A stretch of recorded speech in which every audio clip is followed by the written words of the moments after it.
Sally Weathervane here on site for what could be the last time here at Sea Foam Cottage. Even from this morning, you can see the ocean has kicked up a fuss. An even stronger current is going on. Waves and wind, angry clouds.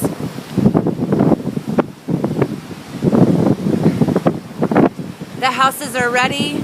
It is almost noon, where most residents are planning to start the process to be inside and stay there for what could be the next 48 hours.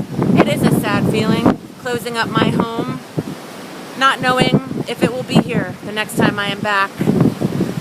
Good luck, Sea Foam. You'll be strong. Good luck to us all, and stay safe. That's Sally Weathervane, reporting live for the last time from South Padgett.